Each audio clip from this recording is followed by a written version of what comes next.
Assalamualaikum warahmatullahi wabarakatuh. Nama saya Muhammad Fadil Hakim, NPM 1957051014. Di sini saya akan menjelaskan tentang jurnal internasional yang saya kumpul untuk tugas minggu kemarin. Di sini jurnal internasional saya menjelaskan tentang pembangunan sistem informasi presensi perkuliahan menggunakan basis data terdistribusi dengan metode replikasi asinkronus.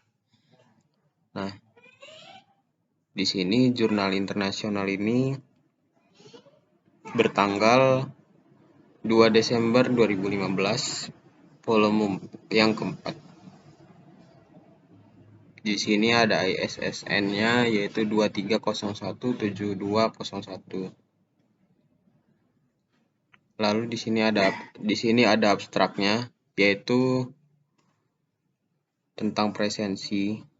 Lalu untuk kata kuncinya di sini ada basis data terdistribusi, RFID, lalu replikasi asinkronus. Di sini ada pendahuluannya. Untuk pendahuluannya, presensi merupakan salah satu aktivitas yang biasa dilakukan di setiap institusi pendidikan. Dalam mengetahui kehadiran siswa atau mahasiswa, pengajar dapat mengevaluasi kedisiplinan siswa atau mahasiswanya dengan menggunakan presensi. Universitas merupakan sebuah lembaga pendidikan yang memperhatikan kualitasnya melalui daftar kehadiran mahasiswa. Jadi di sini oleh karena itu, penulis juga menerapkan metode untuk antisipasi kegagalan transaksi dalam pembangunan sistem ini, yaitu dengan metode rollback basis data. Yang kedua ada dasar teorinya, yaitu sistem presensi. Jadi di sini metode konvensional dalam presensi dengan cara memanggil nama atau tanda tangan dalam kertas sangat mengkonsumsi waktu, kurang aman dan tidak efisien. Sistem presensi RFID memberikan manfaat diantaranya presensi real time akan dapat diperoleh secara akurat. Lalu basis data yang terdistribusi yaitu sistem data. Basis data terdistribusi adalah sistem yang memiliki data yang terdistribusi dan terreplikasi pada beberapa lokasi, tidak seperti sistem data terpusat, di mana hanya terdapat satu salinan data yang disimpan. Data mungkin terreplikasi melalui jaringan menggunakan fragmentasi horizontal dan vertikal. Lalu ada replikasi atau replication. Di sini berarti bahwa kita menyimpan beberapa salinan dari relasi atau fragmen relasi dalam suatu basis data. Lalu tipe replikasi yaitu di sini ada strategi replikasi dapat diklasifikasikan berdasarkan dua karakteristiknya. Karakteristik dasar yaitu where dan when. Di sini karakteristik when yaitu ada synchronous replication atau master-slave replication. Lalu ada asynchronous replication, store and forward replication, lalu merge replication. Lalu yang kedua di sini ada karakteristik where itu update everywhere replication dan primary copy replication. Jadi di sini di jurnal ini menjelaskan menggunakan metode replikasi yang paling cocok untuk lingkungan di mana perubahan data jarang terjadi.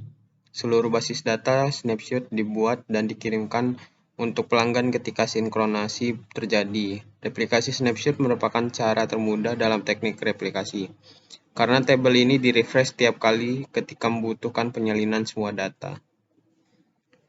Jadi di sini ada fault tolerance atau toleransi kesalahan,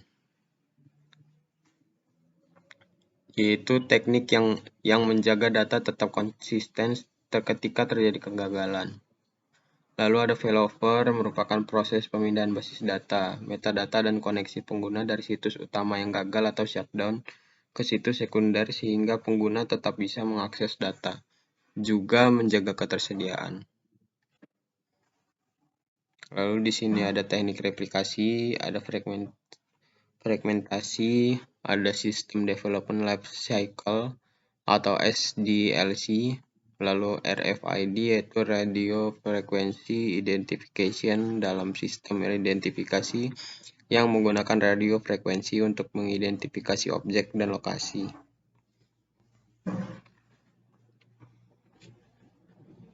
Lalu di sini ada metodologi penelitian. Ini langkah-langkah dalam penelitian ini pertama analisis, perancangan, implementasi, dan pengujian.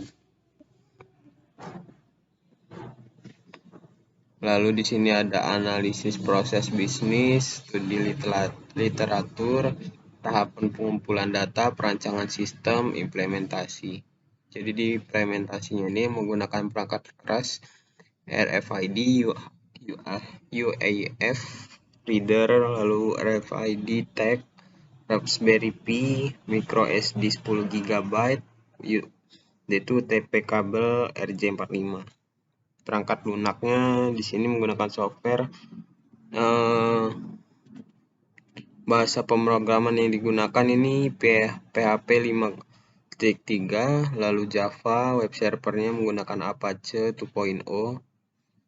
Lalu database-nya menggunakan Microsoft SQL Server 2008, database manajernya menggunakan Microsoft SQL Management Studio yang versi 10. Lalu editing toolnya menggunakan NetBeans IDE 7.4. Supporting tools-nya di sini ada MySQL front version 5.3, Microsoft Word 2007, Microsoft Office Visio 2007, StarWML version, Adobe Photoshop CS3. Lalu pengujiannya di sini setelah sistem selesai dibangun dilakukan pengujian sistem yang bertujuan untuk mengetahui kesesuaian fungsional sistem. Dalam pengujian ini dilakukan dengan metode black box testing, terutama untuk fungsi-fungsi yang bersifat kritikal. Lalu di sini ada hasil dan pembahasan.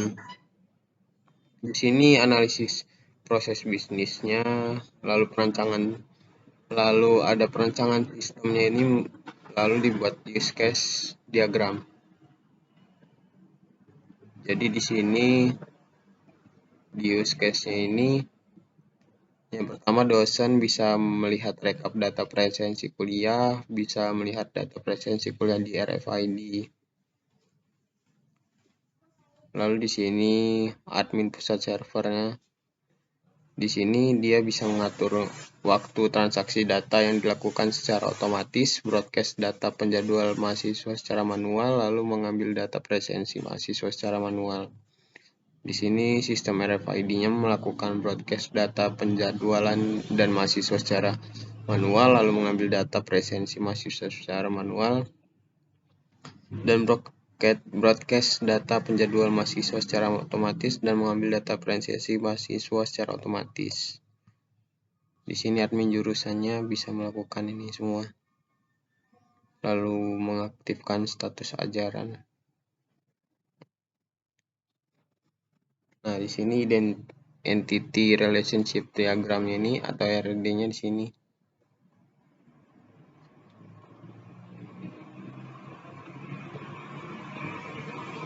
Untuk ERD servernya di sini ada matkul dan peserta. Dari matkulnya ini ada terdapat ID proses, kode ruang, kode mata kuliah, nama kelas, tanggal, jam mulai, jam akhir, dan jam check-in, lalu status. Lalu di sini peserta ini ada ID peserta, kode mata kuliah, satu pertemuan, ID pertemuan, ID peserta, lalu CID, nomor kursi, jam check-in, lalu statusnya. Di sini arsitektur sistemnya menggunakan